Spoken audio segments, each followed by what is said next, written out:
iyi mwumva ni radiyo ijwi ry'Amerika.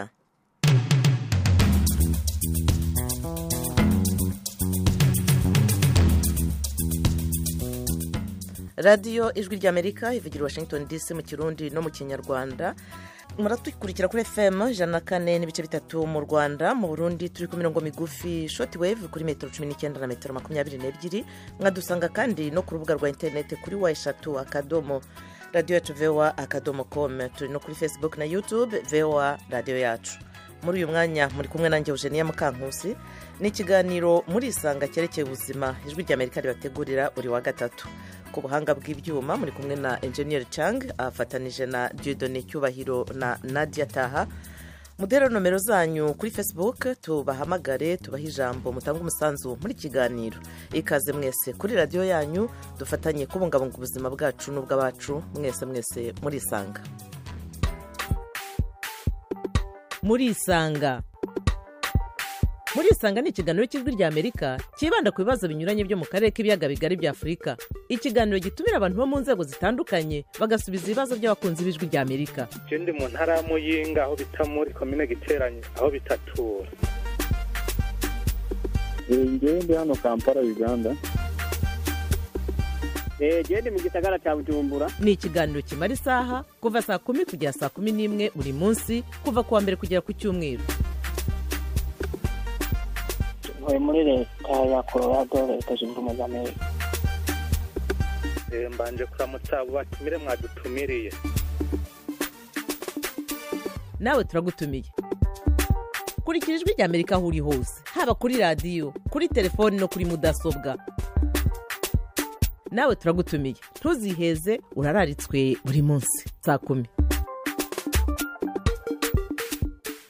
Inshuti z'ijwi ry'Amerika nongeye kubaha ikaze mwese. Nishimiye aya mahirwe nongeye kubona yo kuba turi kumwe kugira ngo tuganire n'abatumirwa kuri radio yanyu muri isanga. Rero kuri radio yanyu nkuko nari mbivuze mu kanya, uyu munsi turaganira ku ndwara y'igituntu. Abantu miliyoni 1,500,000 bapfuye bazize iyi ndwara mu mwaka wa 2020. Aba barimo 214 bagendanaga ubwandu bwa sida. Igituntu rero ni indwara iza ku mwanya wa 13 mu zihitana abantu benshi ku isi, kandi ni indwara ya kabiri mu ndwara zandura zica nyuma ya COVID-19 nk'uko imibare y'ishami ry'umuryango w'abibumbye yita ku buzima OMS ibigaragaza. Muri uwo mwaka wa 2020 ku kigereranyo abantu miliyoni 10 barwaye indwara y'igituntu ku isi hose. 5,600,000 bari abagabo. Abagore bari 3,300,000, naho 1,100,000 bari abana. Ikindi twavuga nuko igituntu ari indwara iri mu bihugu byose byo ku isi kandi ikaba ifata abantu b'ingeri zose. Cyakora iyi ndwara irakira kandi ishobora no kwirindwa. Kurandura icyorezo cy'igituntu bitarenze umwaka 2030 wa 2030 ni imwe mu ntego z'umuryango w'abibumbye igamije iterambere rirambye. Muze rero muganire n'abatumirwa bacu ibijyanye n'iyi ndwara. Turaba turi kumwe na muganga Patrick Migambi, ni umuyobozi w'ishami rishinzwe kurwanya igituntu n'izindi ndwara zandurira mu myanya y'ubuhumekero mu kigo cy'ubuzima mu Rwanda RBC. Muri kiganiro kandi turaza kuba turi kumwe n'umwe mu bantu bazi neza iyi ndwara y'igituntu kubera ko yahuye nayo. Mube hafi nawe muganire nawe. Reka rero tudatinze twakire muganga Patrick Migambi. Uraho neza, urakomeye? Yego, uraho. Amakuru ni meza rwose. Ngushimiye umwanya uhaye abakunzi b'ijwi ry'Amerika, ukaba wishimiye wemeye ubutumire bwacu. Ikaze. Yego, murakoze. Bwana Alexi, nawe ngushimire kuba wemeye gufata umwanya kugira ngo tube turi kumwe muri kiganiro ugane n'abakunzi b'ijwi ry'Amerika. Ikaze. Murakoze kumva ijambo ku ijwi ry'Amerika. Urakoze nawe kukitabira ikiganiro. Nagira ngo nguhereho muganga Patrick, nk'uko dukunze kubivuga, kwigisha no guhozaho. Mwakunze kubivuga nk'abaganga muhugura abantu ku bijyanye n'indwara y'igituntu, ariko nagira ngo usobanurire abakunzi b'ijwi ry'Amerika igituntu icyo ari cyo muri make, ko turacyafite iminota imbere yacu, turaza kubona umwanya wo kugenda turushaho gusobanukirwa no gusobanuza. None muri make igituntu ni indwara ki? murakoze. Ukuntu bivuze, igituntu ubundi ni indwara iterwa n'agakoko twita baside kose. Akenshi yandura mu mwanya w'ubuhumekero, ni ukuvuga igihe umuntu ufite igituntu agakorora asohoramo amacandwe zifitemo utwo dukoko twita baside kose. Noneho umuntu umwegereye ari hafi ashoboye guhumeka uwo mwuka bikinjira mu bihaha, hanyuma agatangira kwandura igituntu. Ariko si uko abantu bose ukuntu bahura n'ako gakoko bashobora kurwara, ko ubundi tuvuga ubwandu bw'igituntu, ni ukuvuga ni wa muntu ushobora kuba afite agakoko mu mubiri, none n'umuntu urwaye igituntu ni ukuvuga ni wa wundi noneho atangiye kugaragaza ibimenyetso. Akenshi iyo ndwara ifata mu bihaha, igenda mu bihaha hanyuma bikangiriza ibice by'ibihaha, bigatuma umuntu atangira gukorora, agatangira rimwe na rimwe kugira umuriro mwinshi, agatangira no kugira igiya nijoro. Uburyo utwo dukoko tugenda twiyongera cyane mu mubiri, ni nako agenda atakaza imbaraga zimwe na zimwe, agacika intege, agatangirwa kunanirwa kurya neza, agatangira no gutakaza ibiro. Muri make nk'ibyo, usibye yuko hanini nuko navuze ko bifata mu bihaha, ariko ishobora no ifata igice cyose cy'umubiri, ubwongo, mu magufa, impyiko, mu nda, ibice byose byo mu mubiri. Ako gakoko gashobora kugera gatuma umuntu agaragaza iyo ndwara. urakoze cyane kutubwira muri make, ubwo turaza kongera tubigarukeho, yemwe n'ibyo bimenyetso utubwiye n'aho iyo ndwara ifata n'uburyo ifata. Wowe Alexi, iyi ndwara warayirwaye nawe, uraza kubona umwanya rwose usobanurira abakunzi b'ijwi ry'Amerika uko wayibonye, ariko muri aka kanya muri make ukurikije ibyo wanyuzemo, iyi ndwara mu magambo make, mu magambo avunaguye, wayisobanura gute? Wowe yari yagufashe mu kihe gice cy'umubiri? yafashe mu bihaha, ndarwara, banza kujya kwivuza, nabaje kujya mbere muri pirive barayibuze, bagahubwo bakambira izindi ndwara, nza kujya mu kigo nderabuzima cya Remera mu karere ka Gasabo. Ikigo nderabuzima barayibona, bambwira ko nyirwaye, ndabyakira, bambwira ko ngomba kunywa imiti amezi 6, ntangira kuyinywa. Ariko ubwo mu kuyinywa, mbere y'uko nyinywa, nabanje kujya ngira umuriro nimugoroba, ntangira kugenda nanuka ncika intege, ntakaza ibiro, nta kurya neza, bikananira. Ubwo ndayitangira ntangira kuyinywa nk'uko nkurikiza amabwiriza ya muganga. Najya ninywera kwa muganga buri munsi, ntangira amezi 2,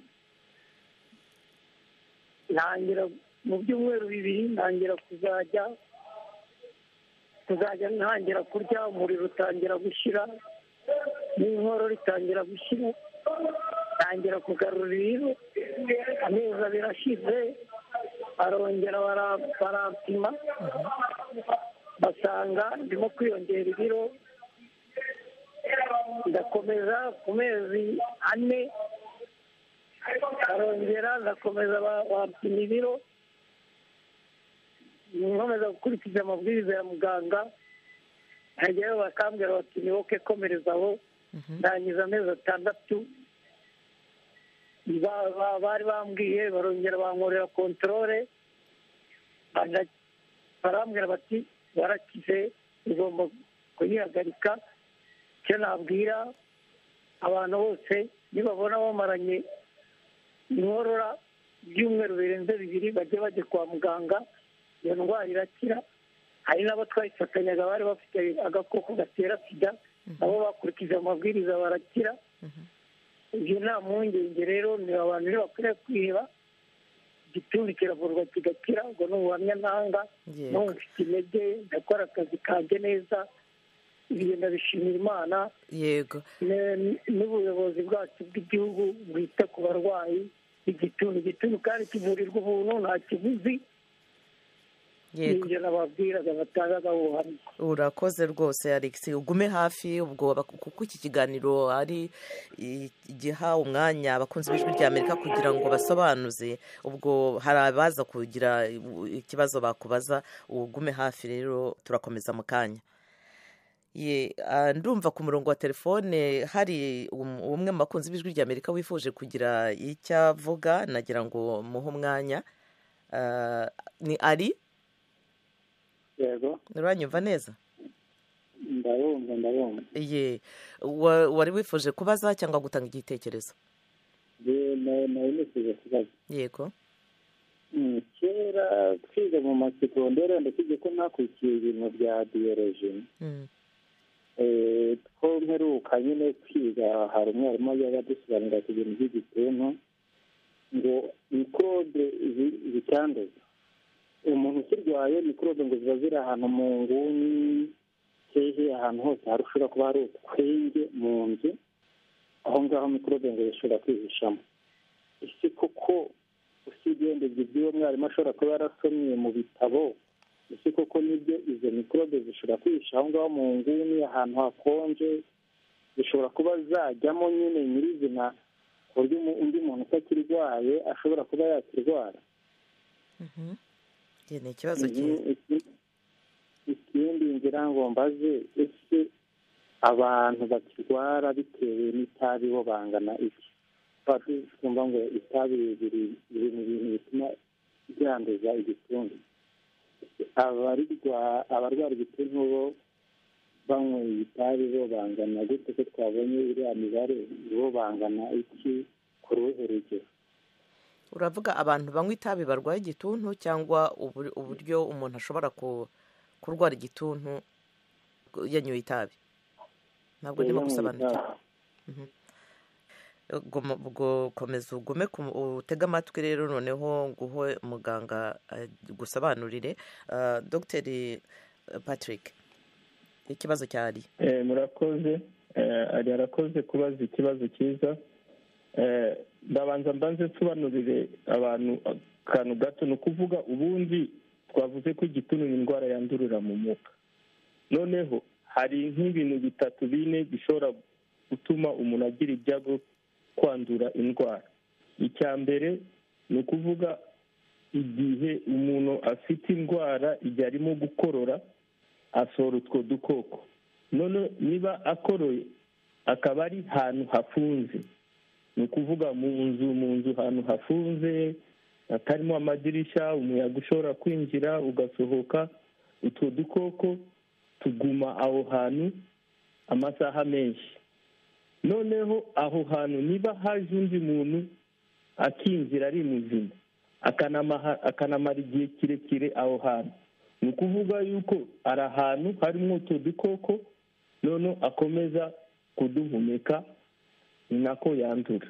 kuvuga ngo udukoko tugenda tukihisha ahantu, ntabwo ugihisha. ni udukoko tugenda mu kirere, hanyuma ntabwo ugenda ngo ufate ku rukuta hanyuma uvuge ko ushobora kwandura kubera yafashe ku rukuta. oya, impamvu bavuga gutya ni uko akenshi aho hantu haba ari ahantu hafunze hatarimo umwuka, ushobora kwinjira ugakuramo umwuka uri mu nzu, undi mwuka ugasohoka. kuvuga na wa wundi muntu ukorora aho hantu, buri gihe hakaba uburyo umwuka ugenda uhinduka, uvamo hakaza undi mwuka. ni nayo mpamvu bavuga ko abantu bashobora kwandura muri iyo nzu. ariko niba ari ahantu hafunguye, umuntu akinjira agakorora akagenda, hari umwuka uhagije, atari umuntu uhagenda ngo hamare igihe kirekire, icyo gihe ntabwo aba agishoboye kwandura. ni ukuvuga aba agabanyije amahirwe yo kwandura iyo ndwara y'igituntu. ni ukuvuga ko umuntu agiye anafungura n'amadirishya n'imiryango ku buryo hinjiramo umwuka nabyo byafasha cyane pe. ni nayo inama ya mbere tugira abantu, ni ukuvuga ahantu hahurira abantu benshi, kubera tutabuza abantu guhumeka, kubera tutabuza abantu gukora. Ubu amahirwe ni uko haje na covid, abantu basigaye bambara n'udupfukamunwa igihe bakorora, ntabwo ari byose bisohoka. Tugira abantu inama y'uko ahantu hahurira abantu benshi hagomba kuba ari ahantu umuyaga winjira, ukaba ufite ahantu hanini ku buryo umuyaga ushobora kwinjira, wa muyaga uri aho hantu muri iyo nzu, ku buryo buri saha igenda ihinduka, kubera umuyaga urimo kwinjira ukanasohoka, undi ukinjira ukanasohoka. kwa kundi winjira ni nako itwara ako gakoko, noneho bikagenda ku muyaga hanze, ku buryo bigenda bikarushaho kubagiriye. Ni ukuvuga risike yo kwandura iyo ndwara ntabwo biba bigihari. hanyuma iri sano noneho ashyira hagati y'itabi, abanywa itabi n'igituntu. ntabwo tuvuga ko umuntu unywa itabi ko yandura igituntu, ahubwo tuvuga yuko umuntu unywa itabi ari mu bantu bashobora kuzahazwa nuko n'iyo ndwara baramutse barwaye, kubera twese tuzi neza yuko navuze kare ko ako gakoko kagenda kagafata mu bihaha, kandi umuntu unywa itabi izo nikotine nazo zigenda zigafata mu bihaha. Niba zifashe mu bihaha ibihaha bigatangira kwangirika, none uko wakundi uhura n'ako gakoko ka baside ko kinjira mu bihaha, igasanga hahandi ibihaha byarangiritse.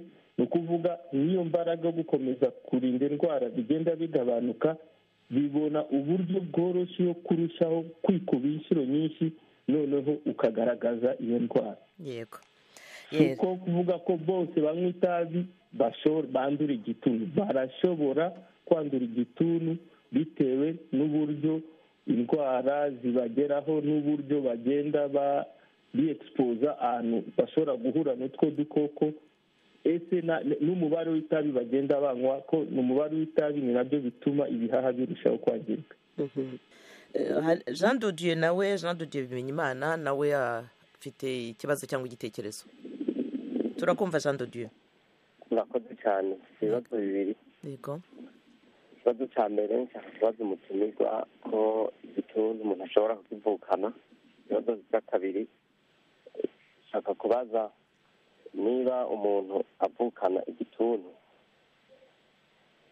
yomenya gute ko yakivukanye, cyangwa umuntu afite igituntu kigitangura kumufata atarajya ku bipimo, iyo kintu yo kumvira akagira amakenga afite igituntu n'igiki. Ibyo bibazo murakoze. Urakoze cyane Jean Dodieu.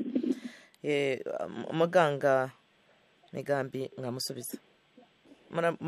Muratwumva Dr Patrick? Neza cyambere nacyumvise. Icyambere niba igituntu gishobora kuvukanwa, hanyuma icya kabiri umuntu yamenya ate, ni ibihe bimenyetso bishobora kuba byamutera amakenga kugira ngo ajye kwipimisha?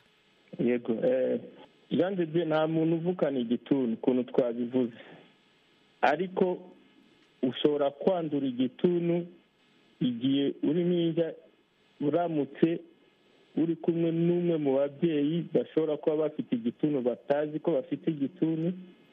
Dufate nk'umubyeyi urimo konsa umwana, niba arimo gukorora atarajya kwipimisha akaba afite igituntu, icyo gihe kwa kundi akorora uwo mwana aba ahura n'utwo dukoko, ni nako ashobora gukomeza akazaza kugaragaza ibimenyetso akandura igituntu. Ukuntu twabivuze, ni igituntu ni indwara yandurira mu mwuka, yitwa indwara umuntu ashobora kuvukana n'ikintu kiri, sinzi ko nakivuga mu kinyarwanda, kiri genetike. Ibimenyetso ubundi twabivuze, ibimenyetso mpuruza cyane cyane twavuze yuko ari inkorora. Ni ya nkorora ukorora igejeje cyangwa irengeje ibyumweru bibiri, ku bantu badafite agakoko ka sida. Ku bantu bafite agakoko ka sida, igihe cyose uwo muntu agaragaje inkorora yakagombye kujya kwipimisha. Noneho ku muntu udafite ako gakoko, ashobora inkorora navuze, ufata imiti bakaguha imiti ikoroha, hanyuma ugakomeza ukorora. Usibye ibyo, ugatangira kuzaza wumva ufite akariro, ariko ntabwo wari wa muriro mwinshi cyane uvuga ngo irengeje 39. hanyuma ikindi cya gatatu ugatangira kunanuka.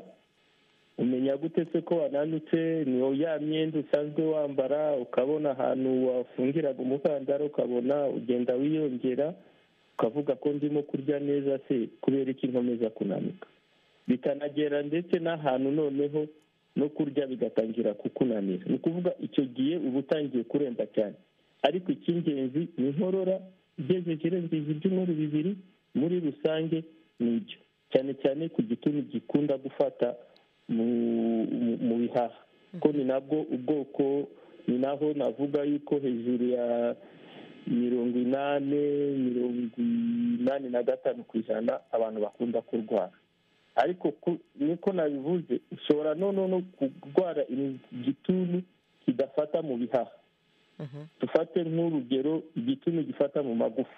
umuntu urwaye igituntu gifata mu magufa, ibimenyetso biba bitandukanye. ni ukuvuga hari igihe adashobora kugira inkorora, ariko ni wa muntu nawe atangira kubona ko arimo kunanuka, ni wa muntu ubona yuko akunda kugira ibyuya nijoro. noneho n'ayo magufa, dufate niba ari igisebe cyaje, bakajya bagenda bakavura, bakakubaga ntikire, bakongera bakakubaga. icyo gihe ugomba gutekereza ko ushobora kuba urwaye igituntu. ariko cyane cyane igituntu gikunda gufata mu magufa tuzi neza, cyane cyane mu rutirigongo, abantu bakunda kwita akenshi inyonjo, sibyo?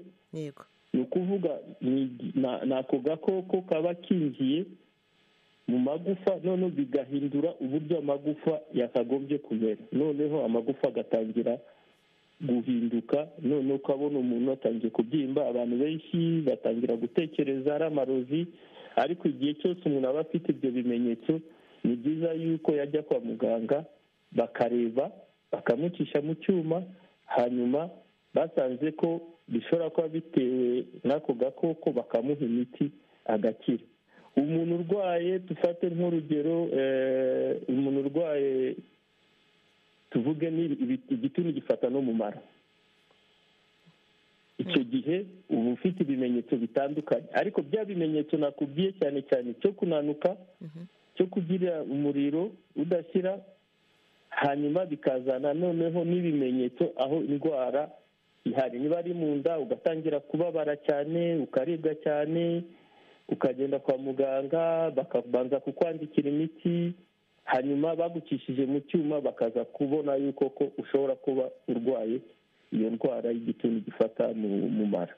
urugero, ariko ukuntu nabivuze, iyo si abantu benshi bakunda kurwara cyane cyane igituntu gifata ahandi hantu atari mu bihaha, ariko cyane cyane ko n'ibyo bifata ahandi atari mu bihaha ntabwo ariyo gituntu cyanduza. igituntu cyanduza ni cyane cyane za zindi zifata mu bihaha, kubera wa muntu akomeza gukorora kubera afite udukoko mu bihaha, noneho agasohora utwo dukoko tugashobora kwanduza abandi. ni naho dukunda gukangurira abantu cyane cyane uburyo bagomba kwirinda, ariko n'uburyo bagomba kwivuza, cyane cyane abantu bafite icyo gituntu gifata mu bihaha. yego. ubwo reka mbahe na Jean Hakizimana nawe wifuza kugira ikibazo abaza. Jean, ubanza telefoni ye ariyo. telefoni ya Jean Hakizimana agomba kuba ariyo igize ikibazo. Jean, aranyumva cyangwa niyo telefoni ivuyeho?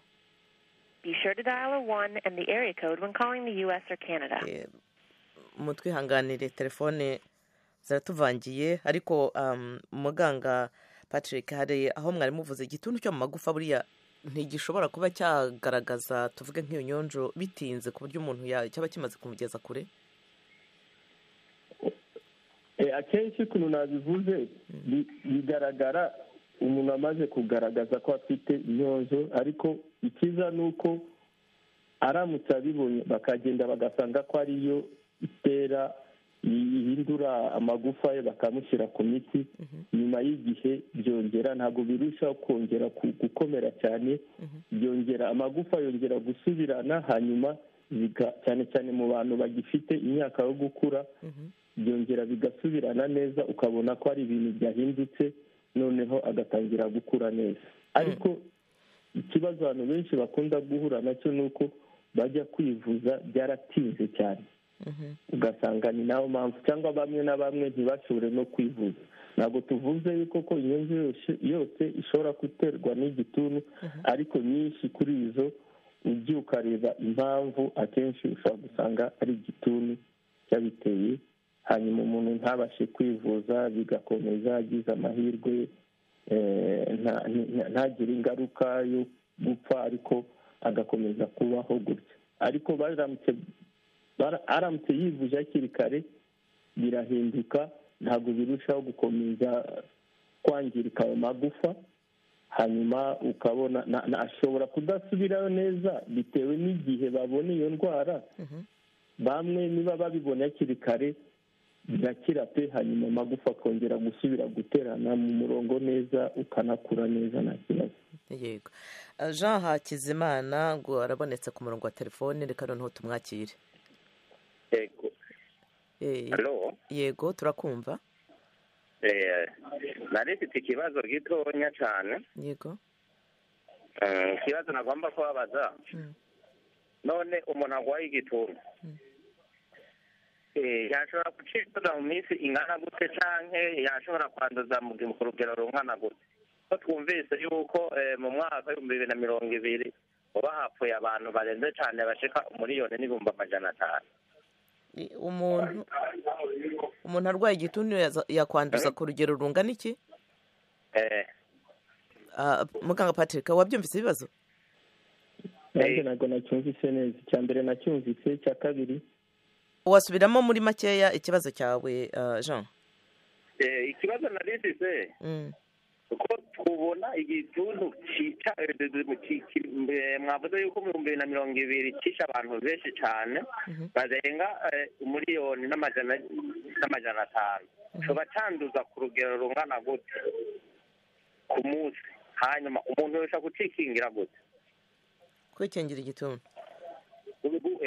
igituntu kuko turazi yuko abantu benshi usanga bagendana indwara y'igituntu ariko batabizi. yego. umuntu ashobora gucikingira gute? Dr Patrick, ndibwira ko aho avuga kukikingira hashobora kuba harimo no ari kwirinda. yego. namusubiza. urakoze. ntabwo ushobora kuvuga umubare w'abantu bashobora kwandura ku munsi, ko uwo mubare bishobora guterwa n'uburyo abantu bandura. kandi cyari mbere nagerageje kuvuga yuko ko kugira ngo umuntu yandure ni uko aba ari ahantu harimo utwo dukoko twinshi, ubwa kabiri akamara igihe, ubwa gatatu aho hantu ari ahantu hafunze hatarimo umwuka. icyo gihe umuntu uje akaba aho hantu ameze gutya, abantu bashobora kwandura benshi cyane. hari ikindi natangiye kuvuga, ashobora kuba ntashoboye kubisobanura neza. ubundi tuzi neza yuko abantu bose bahumetse utwo dukoko tutera igituntu, siko bose bashobora kwandura. utwo dukoko turinjira, hanyuma ubudahangarwa bw'umubiri bushobora kutunesha ntugaragaze iyo ndwara. hanyuma hagati ya 5 na 10% nibo bashobora kwandura mu myaka 2 iri imbere. noneho bishobora no kugera kuri 20% ku bantu bafite ibibazo by'ubudahangarwa mu mubiri, nk'abantu barwaye sida, bafite diyabete, abantu bafata ya miti ya kanseri igihe kirekire, kubera ubudahangarwa buba buri hasi, iyo uwo mubare ushobora kwiyongera. noneho ntabwo nshobora kukubwira umubare w'abantu bashobora kwandura ku munsi bitewe n'ibyo byose. ni ukuvuga biterwa n'abo bantu, abo bantu barwaye igituntu ubana nabo, ahantu mutuye, n'uburyo umwuka aho hantu muba biba bimeze. ariko tuba tuzi yuko umuntu umwe ashobora kwanduza atashoboye kwivuza hakiri kare, ashobora kwanduza hagati, sinavuga mu mwaka, ariko mu myaka 2 ashobora kwanduza hagati y'abantu barenze 10, ariko si umubare uri fixe. ariko cyane cyane ba bandi babana mu rugo hamwe, ko nibo babana igihe kirekire, bakabana mu nzu ahantu hatari umwuka uhagije, nibo bakunda kwandura. Ntabwo nta mibare nzi bavuga yuko ko umubare umuntu ashobora kwandura. Umuntu yakwirinda igituntu gute? Uburyo bwa mbere wo kwirinda igituntu ni ukwivuza. Ni ukuvuga igihe cyose ufite ibimenyetso ugomba kujya kwa muganga. Nta rukingo tugira rurinda abantu igituntu. Impamvu tuvuga ko uburyo bwiza bwa mbere ari kwivuza kare, hanyuma bakagushyira ku miti, ugafata imiti neza. Kubera umuntu wese wanduye igituntu atangiye gufata imiti, nyuma y'ibyumweru 2 nuko yakomeza gukorora, utwo dukoko ntabwo tuba tugifite imbaraga yo kwanduza abandi. Ni ukuvuga biba bigabanyije cyane imbaraga yo gukomeza kwanduza abandi. Uburyo bwa mbere ni ukwivuza hakiri kare, hanyuma ugatangira imiti hakiri kare, ariko ugatangira imiti nyayo. Turimo kuvuga igituntu, akenshi tuvuga igituntu gisanzwe, ariko tuzi neza yuko ku gituntu tuba dufite nicyo twita igituntu cy'igikatu. Ni ukuvuga ku ya miti tuvuza abantu indwara y'igituntu, hari ubwoko bubiri buba bufite imbaraga cyane. Ni nayo bituma ku ya byumweru 2 tuvuga yuko umuntu ntabwo aba agifite imbaraga yo kwanduza undi. Ni ukuvuga igihe cyose uwo muntu arwaye igituntu, tugomba kumenya imiti tumuvuza ashobora kuvurwa neza akanakira. Tugenda tugafata iyo miti mu buryo bwo kuguhinga, hanyuma sinzi ko nabivuga mu Kinyarwanda, ariko dukora antibiogramme. Donc dufata utwo dukoko ahantu twameze, tugashyira kuri iyo miti, tukareba eske uyu muntu imiti ishobora kumufasha cyangwa ntabwo imufasha. Dusanze ko uwo muntu imiti itamufasha, tumwandikira ubundi bwoko, noneho ntabwo tumuvuza ku ya miti imwe twavuze amezi 6, tumwandikira ubundi bwoko bitewe n'uburyo twabonye agiye agaragaza resistance kumwe mu miti asanzwe agira. Yego. Nta bundi buryo nakubwira kwirinda. Hasigaye ibindi ni ibintu tuvuga: kwambara agapfukamunwa ugiye gukorora, ugerageze kudakorora gutya, ufata niba ufite mushware ukifuka mu munwa kugira ngo cyagiye ukorora udashobora gusora amacandwe menshi, cyangwa se cyagiye witsamura udashobora no gusora utwo dukoko twinshi. Jean ngo yari afite akandi kabazo gatoya, kubera ko yaratwumva ari mu Burundi, tubagumisha ku murongo kugira ngo abashe gukurikira. Nagira ngo mbere y'uko nakira Merci Fred, utwihanganire Fred, tubanze duha umwanya nanone Hakizimana abaza akabazo ke vuba na vuba. Jean, baza vuba hanyuma. Yego, akabazo nagomba kongera ko nagomba kubaza ati ko tubona ingo y'igituntu kenshi ivugwa ku buntu, kandi tukaba tubona yuko umuryango w'abibumbye ushobora gutanga urucanco. Nagomba maze yuko hoba hariho urucanco rwaba rutegekanijwe ku bantu baba barwaye indwara y'igituntu. Muganga Patrick, urukingo urabaza niba hari urukingo ruteganyijwe?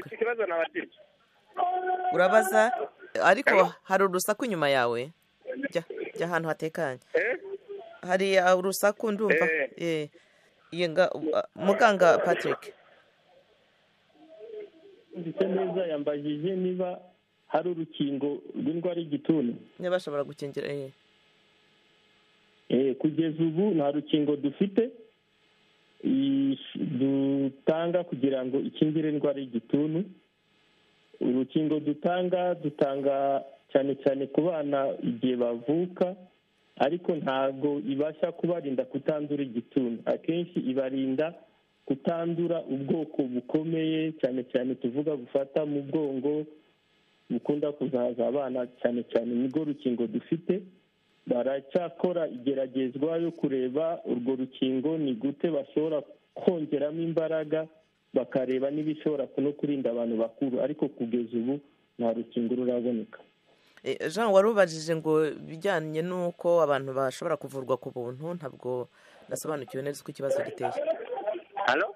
wari uvuze ngo OMS ngo abantu bavurwa ku buntu. Telefoni ye iracitse ariko ndizera ko yakuyemo amakuru ahagije mu byo yifuza gusobanuza. Reka noneho twakire Merci Fred.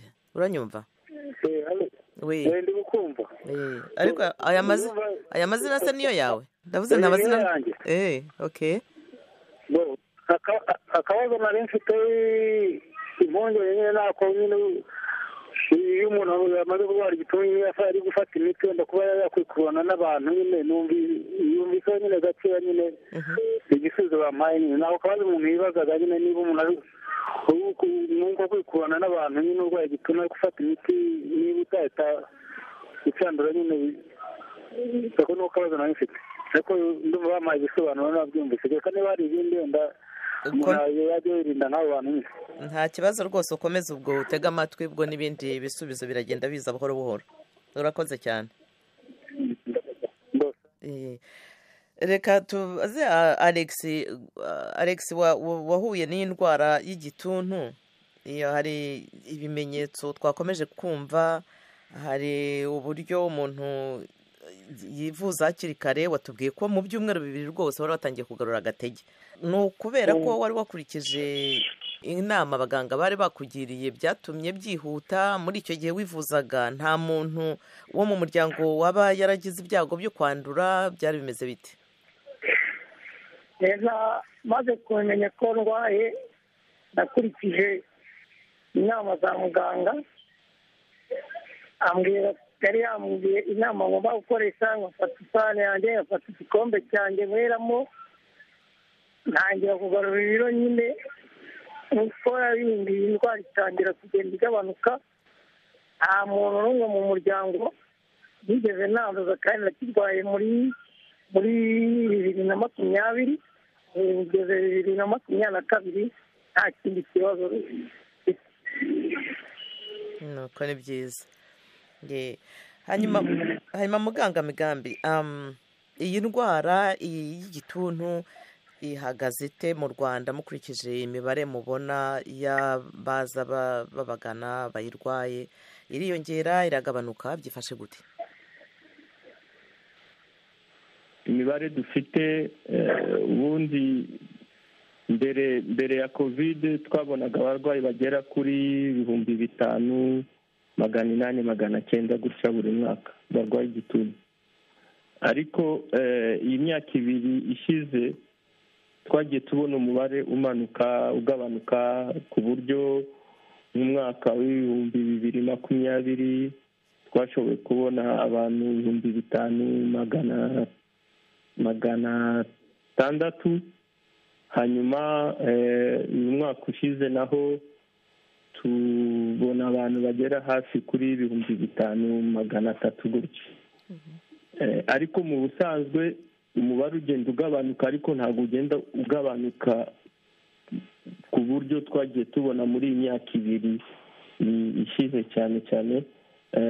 Tugakeka yuko ko bimwe bishobora iyi ndwara ya covid ishobora kuba yagize ingaruka ku buryo abantu bashobora kwivuza. Ntabwo turamenya neza, ubu turimo gukusanya ubushakashatsi. Ariko ikintu cyiza navuga ko hano mu Rwanda, usibye abantu bose tubasha kubona ko barwaye indwara y'igituntu 100% bose tubatangiza imiti, kandi nicyo kintu cy'ingenzi cyane. Kandi kuri abo dutangiza imiti tuvuga yuko hafi 89% barakira. Hari abandi batashobora gukira, hari abandi bagira ibyago bagapfa. Umubare w'abantu ukunda gupfusha ku ijanisha ntabwo ni nka 7%. Hanyuma akenshi ndumva ari byo, abenshi bashobora gufata imiti bagakira. Ni nacyo kintu tunakangurira abantu. Ikindi, umubare wagiye unagabanuka cyane cyane ku bantu barwara igituntu, mu bantu bafite agakoko ka HIV. Ibyo byo tumaze kubona ko umubare ugenda ugabanuka cyane, aho umwaka ushize twari dufite abantu 17%. ku barwayi bacu b'igituntu bari bafite n'ako gakoko ka VIH, aho mu myaka 3 ine ishize twavuye kuri 25%. Ikindi tukunda kubona cyane cyane ni iyo ndwara y'igituntu ku bana bato. Ndumva ni nacyo kintu gikomeranye cyane, aho tuteganya yuko nibura 10% y'abarwayi bacu bose bakagomba kuba bafite munsi y'imyaka 15, ariko umubare dufite tubona hafi 7%. ni ukuvuga yuko ko tukeka yuko ko hari abana bashobora kuba barwara igituntu tudashobora kubabona cyangwa se tudashobora kubamenya, kandi icyo gihe bishobora kugirira ingaruka abana cyane cyane. Naho turimo gushyiramo ingamba cyane cyane tukangurira tureba n'uburyo twazamura uwo mubare. Abana bato muvuga bwo n'abana bari mu kigero cy'imyaka? Muri rusange tuvuga abana bari munsi y'imyaka 15, ariko tuba tuzi cyane cyane abakunda kuzazwa n'iyo ndwara y'igituntu cyane cyane n'abana cyane cyane bari munsi y'imyaka 5. Ko abari hejuru y'imyaka 5, hagati y'imyaka 5, 10 kugera 14, baba batangira kugaragaza ibimenyetso rimwe na rimwe nk'abantu bakuru, n'uburyo gushakisha iyo ndwara n'uburyo dushakisha mu bantu bakuru. Ko ikibazo ku bana cyane cyane ntabwo ushobora gupima igikorwa ngo ubone ko icyo gikorwa gifite baside kose, bigasaba yuko utagendera gusa ku bipimo wakoreye ku gisubizo cy'igikorwa, ariko ukareba n'uko umwana ameze, ukareba ubuzima bwe, kugira ngo ubashe gufata umwanzuro wo kuvuga ko uyu mwana nkurikije ibimenyetso afite ashobora kuba arwaye igituntu. Ni naho hantu hakunda kugorana cyane, ko abantu benshi niba apimye igikorwa agasanga nta gituntu kirimo, agakeka yuko ko umwana nta gituntu afite, kandi rimwe na rimwe bamwe baba bafite igituntu. Uburyo uramutse ubashyize ku miti y'igituntu ubona ukuntu barushaho koroherwa, bakaniyongera ibiro, bakamererwa neza. Si ikibazo gusa cyo mu Rwanda, ndakeka ko no ku isi yose ni cyo kibazo gihari, cyane cyane uburyo bwo kubona igituntu mu bana bato cyane cyane munsi y'imyaka 5. Twibutsa abatwumva ko ari radiyo ijwi ry'Amerika ivugira Washington DC mu Kirundi no mu Kinyarwanda, ikiganiro muri Isanga. Uyu munsi ni icyerekeye ubuzima. Ku murongo wa telefone twakire Kendrick Ramos. Turi kumwe? Ndabumva neza. Wiriwe, urahagana he? Merereye mu karere. Akarere? Ntabwo tukumva. Hari ikibazo kuri telefoni yawe, ubwo banza ugikemure hanyuma tubone kukwakira. Reka nkugarukeho muganga mu gihe batunganya ibijyanye n'iki kibazo cya Ramos. Hanyuma iyi intego yo kurandura indwara y'igituntu bitarenze 2030, murayivugaho iki? Mwumva izaba yagezweho, cyane cyane harimo n'iyi mbogamizi y'indwara ya COVID-19, murabivugaho iki? Murakoze cyane. Ubundi intego tukurikije umubare ukuntu byari bimeze, abantu bashobora kugera ku buryo kurandura iyo ndwara. Ariko hari ikintu kimwe nshaka kwibutsa abantu, nuko bavuze ko tugomba kurandura iyo ndwara kuri 2030. Barateganyaga yuko ko kuri 2025 ko hagomba kuboneka ubundi buryo, cyane cyane urukingo. Ni ukuvuga urukingo rutabonetse, simpamya yuko ko isi izashobora kugera ku ntego yihaye. Ko ubu ugiye ukareba umubare ukuntu wagiye ugabanuka 5% buri mwaka, ariko kugira ngo tubashe kugera ku ntego isi yihaye twagomba kugira igabanuka ya hafi 17% buri mwaka. Kandi ibyo ntabwo tuzabigeraho abantu hatabonetse urukingo, kugira ngo tubashe kurinda abantu kurwara indwara y'igituntu. Ariko twanakwishimira nuko kuva iki cyemezo gifashwe twagiye tubona impinduka mu buryo bwo gukurikirana no kuvura indwara y'igituntu cyane cyane. Zimwe mu mpinduka twagiye tubona ni uburyo uzi ko igituntu ni indwara ya kera, ariko twari tumaze imyaka myinshi cyane tutabona ubundi bwoko bw'umuti buvura igituntu.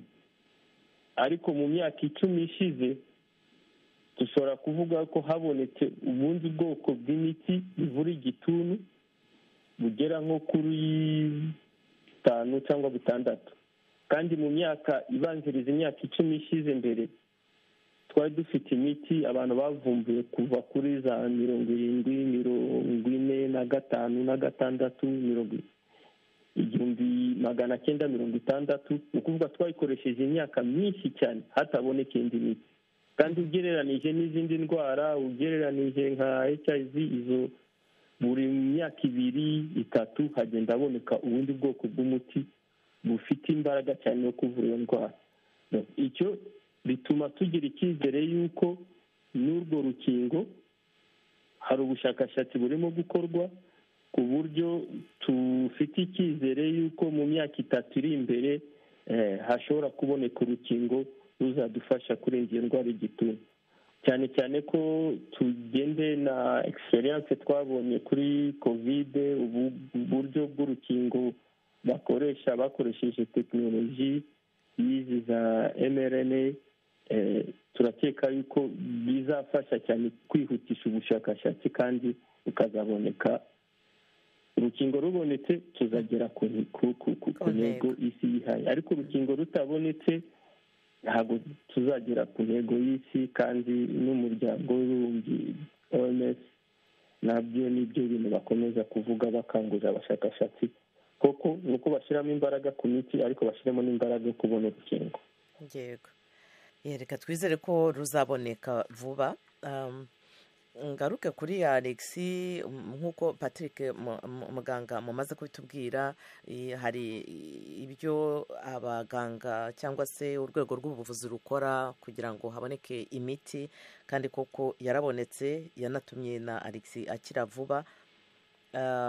Nagira ngo mugarukeho atubwire, Alex, nkawe wabanye n'iyi ndwara, wagize amahirwe urayikira, ariko ni iki wabwira abatwumva, tuvuge nk'inama wabaha ukurikije uburyo we wakoresheje? Uretse kubahiriza inama, gufata imiti neza, hari ikindi ku buryo bwihariye waba warakoresheje kugira ngo urinde umuryango wawe ushobora gusangiza abatwumva? uburyo nakoresheje kugira ngo ndinde umuryango wanjye, cya mbere ni uko nakurikije inama muganga, mbanje no kumushimira umuganga ushinzwe gutanga guseriva imiti abarwayi b'ikigo nderabuzima cya Remera. Abanza akabayigisha mbere yo kunywa imiti, akababwira ko mugomba kurya indyo yuzuye, mugakurikiza amabwiriza bahaye, yaba aho ugenda, yaba mu rugo, aho uba. Ibyo iyo bikurikije nta kibazo bitera. Ugakurikiza inama yabaye, ugakurikiza kunywa imiti nk'uko bigenewe buri munsi, buri gitondo ugomba kuba uri ku kigo nderabuzima, ukarya nk'uko yabikubwiye, akakubwira ibibujijwe. utagomba kunywa inzoga, utagomba kunywa itabi. Izo nama narazikurikije kandi zingirira akamaro, bituma nkira vuba. Hari abatabikurikiza. Inama nabagira, nimba agiye kwa muganga agasanga ararwaye, agomba gukurikiza inama zo kwa muganga uko bazimubwiye. Iyo ngibyo rwose niyo nama nabagira, n'abandi batarakirwanya.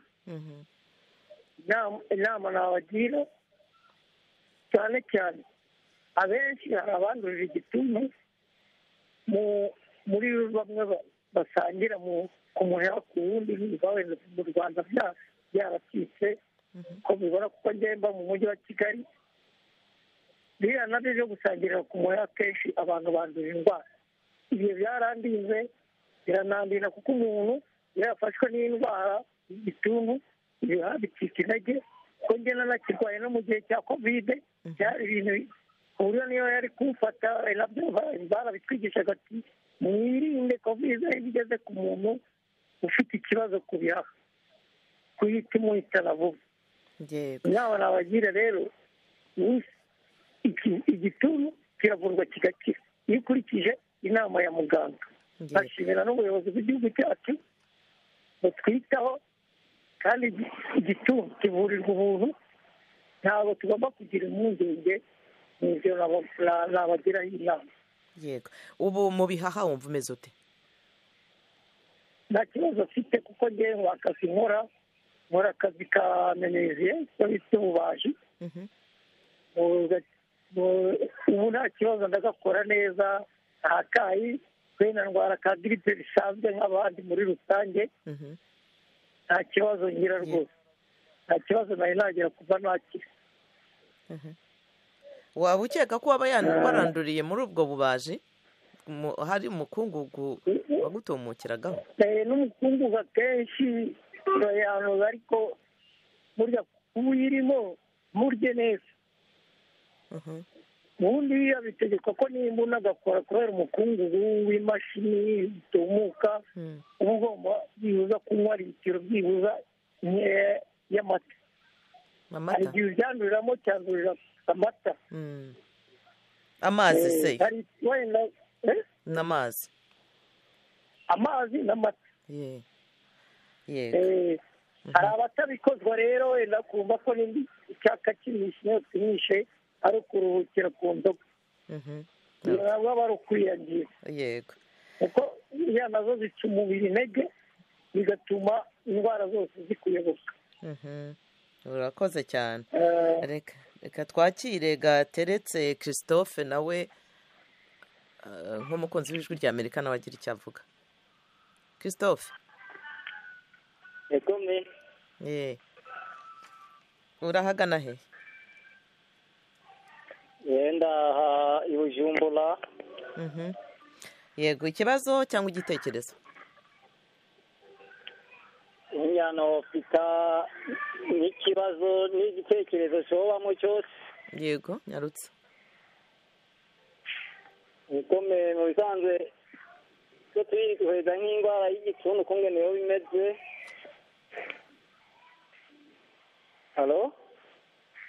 yego, komeza. halo? yego, Gateretse, komeza. jewe hanini ku ruhande rw'iwanjye nk'icyo ntushobora nko kuvuga nk'igitekerezo ni uko hanini nk'amashyirahamwe cyane cyane cyane abantu bagejwe amagara y'abantu bobanza bakaraba ikintu nyamukuru cyoba gituma indwara y'igituntu irandagata cyane mpaka igahitana abantu benshi. hanyuma bamaze gutora icyoba kibitera bagahita basansibiriza kungene bashobora kuyikingira. niko turi kumwe? yego, turakumva nyarutsa, amasaha arimo aragenda. yego, bagaca batubwira twashobora kuyikingira cyane kugira ireke kugira irarandagata, kuko ikintu kibituma ahanini abantu bamwe bamwe ugasanga ntituzi impamvu, ugasanga n'ibyo dufungura tugasanga nibyo biyitera tutabizi.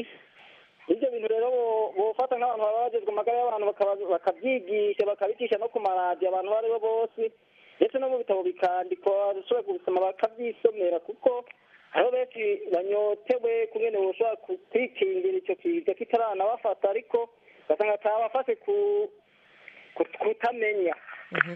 ngaho tega amatwi muganga agira icyo akubwira muri makeya. mu byo yavuze bitera iyi ndwara y'igituntu nta biribwa umuntu ariye birimo.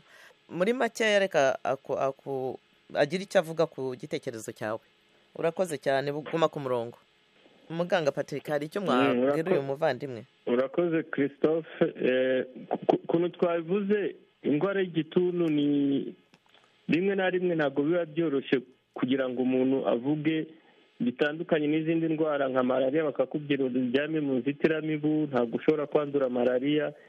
ko igituntu ntabwo twabuza abantu guhumeka, ntabwo twakubuza no kugenda, ariko hari amanama amwe n'amwe tugenda tugira abantu ni ukuvuga ikintu cya mbere cyose, igihe cyose ufite inkorora irengeje ibyumweru 2, mu bintu byose ugomba kwisuzumisha ugomba no kumenya ko ufite indwara y'igituntu. Ko uburyo bwiza ni ukugira ngo bamenye ko urwaye igituntu, bagushyire ku miti hakiri kare, ubashe kutagira ubushobozi bwo kwanduza abandi, icyo gihe nta kibazo cyavuka. Ni ukuvuga abantu bose bafite ibimenyetso bakajya kwa muganga bakabashyira ku miti hakiri kare, ntabwo baba bacyanduje abandi. Ni ukuvuga tuzakomeza kugabanya uwo mubare w'abantu bandura igituntu. Ikindi cya kabiri, tukigisha abantu mu buzima busanzwe, ni ukuvuga niba turi mu nzu tuzaje tugira uburyo bwo gufungura amadirishya cyane, tukareka umwuka winjira usohoke, abantu tukirinda igihe cyose ugiye gukorora ugerageze gufata akantu ufuke mu kanwa ku buryo amacyangwe cyangwa se ibintu ukorora bidashobora gusohoka. Ibyo nizo nama tugenda twigisha abantu cyane cyane. None tukavuga n'abandi bantu, niba uri umuntu ubana n'umuntu urwaye igituntu, ni byiza yuko nawe wajya kwivuza kugira ngo barebe ko utigeze wanduriye igituntu. nibwo buryo turimo gukoresha. Vuba hano tutangiye no gutangira kuvura noneho ba bandi bataragaragaza ibimenyetso, ariko dushobora kubona yuko bafite ubwo bwandu mu mubiri, iyo twita tuberculose latent TB. ni ukuvuga tutangiye kubavura. ubwo buryo nabwo buzatuma n'aba bandi bataragira igihe cyo kugaragaza ibimenyetso bashoboye gufata iyo miti ibashe kwica utwo dukoko, hanyuma tugabanye uburyo abantu bashobora kwanduza abandi. turakeka ko ubwo buryo bwose tubishoboye kubikora, hakazaboneka n'urukingo, iyo ndwara tuzabasha kurandura iyo ndwara, tukagabanya umubare cyane hano gituye. Ndabashimiye cyane rwose Bwana Alex kuba wemeye gusangira n'abakunzi b'Ijwi ry'Amerika inama n'ibitekerezo ndetse n'ibyo wanyuzemo n'uburyo bagomba kwitwara kugira ngo barwanye indwara y'igituntu. Ndagushimiye cyane muganga Patrick Migambi ku bisobanuro muhaye abakunzi b'Ijwi ry'Amerika. Rwose inama mwabahaye n'uburyo mwasobanuye ndibwira ko byafashije benshi.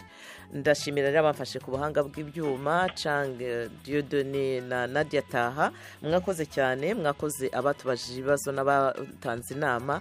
Mwese mugire ubuzima uzira umuze. Mwari kumwe na Eugenia Mukankusi.